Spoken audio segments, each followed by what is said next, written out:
ikkovi ham bitta diodni ketyapti. Ikkovi ham bir bitta. Ikkalasi birdan yana bir bittasi. Yana bir bo'lishi Bir xil data yozsalar, misol uchun data yozsang, mana bu kelgan data ikkalasiga ham o'zgaradi, to'g'rimi? faqat klub Mana bu nima edi? Nima keladi? keladi? Ikkovi bir xil bo'ladi. Qachonki klub o'ynasa, keyin yozishni boshlaydi. Просто видос qilib kontrol qilyapti-da. Klub qachon yozish kerak? Lekin tayyor ma'lumot bir xil ma'lumot kelib turadi. Ikkovi ham kelib turadi, lekin qaysi birida klub aktiv bo'lsa, shu Kelib turgan payti qanaqadir stakka tushib qolmaydimi? Ma'lumot. Xo'sh, ma'lumot birinchi holati. To'g'ri, kelib turibdi. Xo'sh, mana bu klok to'g'rimi? Klok ikkovi ham ketgan, lekin orasida tranzistorlar bor. tranzistorlar ketmaydi. Mana bu enable desa. Toggle sen. Ixtiyoriy belgilanadi. Ixtiyoriy. Buni enable qilsang, bunda mana o'qiyapti, to'g'ri? Bu mana bu aktivlashyapti, to'g'rimi? O PNP, bittasi NPN, bittasi PNP. Masalan, bir kelganda bu aktiv bo'ladi, bu nol kelganda bu aktiv bo'ladi, bu deaktiv. To'g'ri, ideya to'g'ri. To'g'ri, hozir mana bu NPN bo'lyapti. Ana endi qo'ysa. To'g'ri, mana buda base musbat bo'lsa PNP bo'ladi. Base agar base musbat bo'lsa NPN bo'ladi, musbat bo'lsa PNP bo'ladi, to'g'rimi? Mana bu clock umuman farqi yo'q, to'g'rimi? Plus minusga chiqishi umuman raziyasi yo'qni. Просто bitta trigger qiladi. Clock ko'targan payt nima bo'ladi? Hech narsa bo'lmaydi. Bular tranzistorlar clockga bog'liq emas, faqat bunga bog'liq. Bunga bog'liq, mana clock o'ynash aytyapman, nima? Clock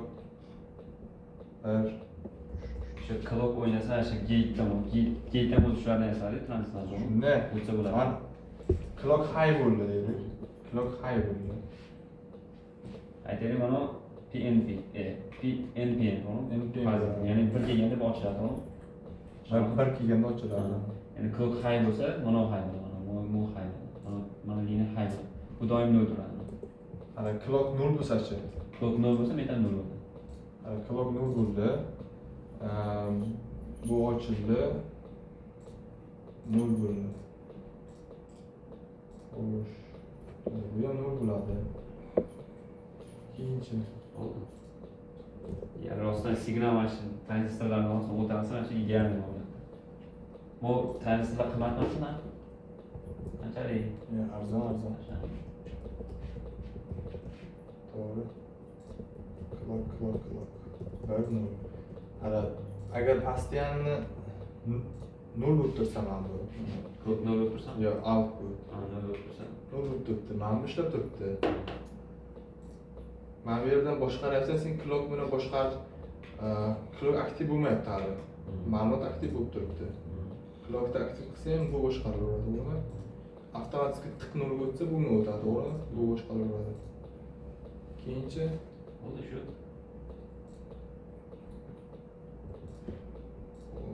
xo'sh. Endi bu shu yerda clock bilan output. Bu diodin o'chirib tursa bo'ladi. Endi current o'qiyapti, juda kichkinada. Bu yerga asosan signal voltaj bilan beriladi-da. To'g'rimi? Hozir mana buni ochsang ham shu clock ko'tarilganga ham signal ketadi, voltaj, to'g'rimi? Ichida mikro ana bo'ladi-da, current mikro bo'ladi, to'g'rimi? Juda kichkina clockda. Bilasan mana qanchalik? Clock qancha 3 volt, 3 bilan 0 bilan 3 volt. O'shanga qanchalik ana beradi ekan bilmayman. Juda mikro current bo'ladi-da u. Chunki bu yerda faqat voltaj uchun rezistor kuchli bo'ladi, faqat voltaj uchun. Mikro amper oqadi, juda ham kichkina. Faqat voltaj signali sezadi. Chunki ES280 ham shunday ishlaydi. Qarshilik katta bo'lgan hisobiga juda kam current o'tadi, lekin voltaj bir xil ko'taradi. Mana o'tadi, to'g'rimi? Tranzistordan voltaj o'tadi, to'g'rimi? Juda kichkina. Voltaj masalan, bitta 5 volt ketgan bo'lsa, Da, bu ham 5 volt bo'ladi. Ishlaydi menimcha. Chunki clockdan kelayotgan signal qanchalik pasayib ketsa, clock buzilib ketadi. Chunki buni kamayadi. Yani 0.7 ham? 0.2 ga kamayadi. 0.2 0.2 ga misol uchun 5 volt bo'lsa, clock bo'lish menimcha boyagi range borku 2.7 dan yuqorisini 1 deb olaveradi har doim mikrokontroller. 2.7 dan pastini 0 deb oladi. Shunaqa range borku signal. To'g'rimi? Shunaqa signal kuchsizlanishi, kuchlanish degan narsa borda. Shu 2.7 dan 3 dan yuqorisini faqat 1 deb oladi. 3 dan pastini yo 0 yoki ularni tushib qolishi mumkin. Noto'g'ri. Xullas kalom. Xo'sh, bizlarga qarang. Bizlarga lekin ikkita emasda, ko'p aytuvchi qo'shishimiz kerak bizlar. To'g'ri, o'zi 3 ta aytuvchi bor, xo'p. 3 ta aytuvchi bor. Bittasini to'g'ridan to'g'ri ikkinchi aytuvchiga bog'lab qo'yamiz. Agar uchinchisini bog'lamoqchi bo'lsa, unda ham shunaqa bog'lasak bo'ladi. Unda endi ikkita output kerak bo'ladi. Bundan ham ko'proq kerak bo'ladi. Ikkita. Bo'ladi. Endi 3 tasini bog'lashga aytamiz. 4 tasini qilsa qanday bo'ladi? 4 tasini qilsa bo'ladi. Endi clock bizga eng muhimi. Endi clock bu qanaqadir multiplexer bo'lib qoladi endi. Ha, o'sha outputga o'ziga tranzistor qo'ysa bo'ladiganda. Birlar bo'lgan paytda nimadirlar ochilyapti. Nimadirlar bo'lyapti bo'ladi. To'g'rimi? Ikkita output kiritsam maniga, ikki xil kombinatsiya olsa bo'ladi. 4 ta o'qishi mumkin bo'ladi-da. Lekin men aytganingni mana shu har bitta kirish joyiga high bo'lib turgan yoki low bo'lib turish soat mana shu narsa.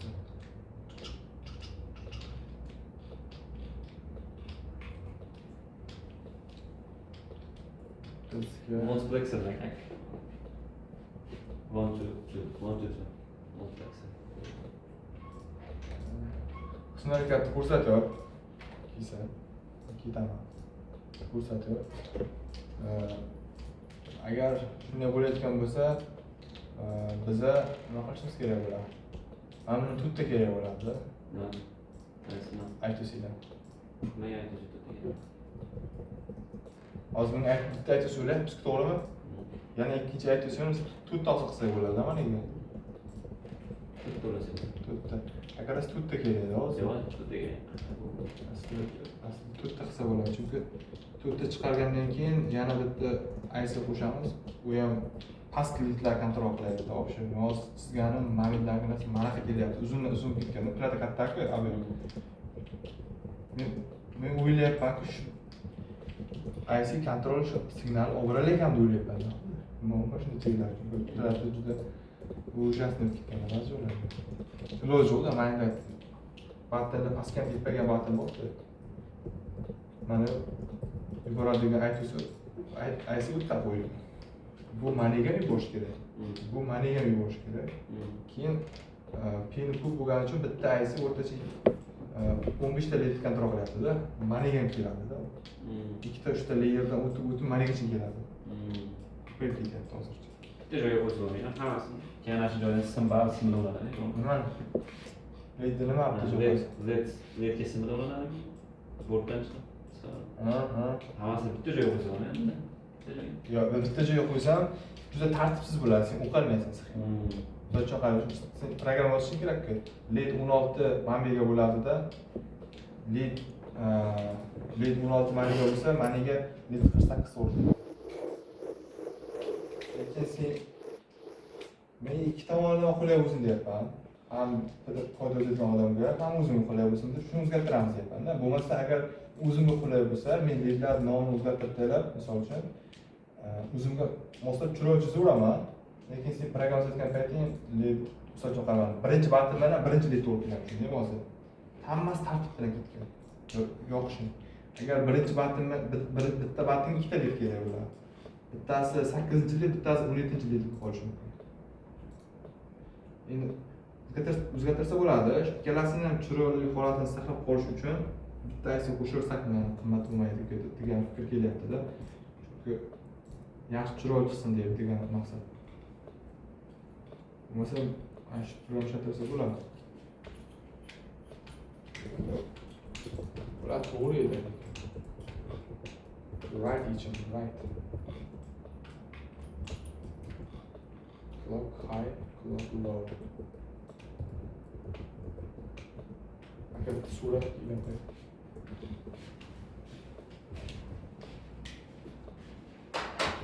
Vatan kiymadi.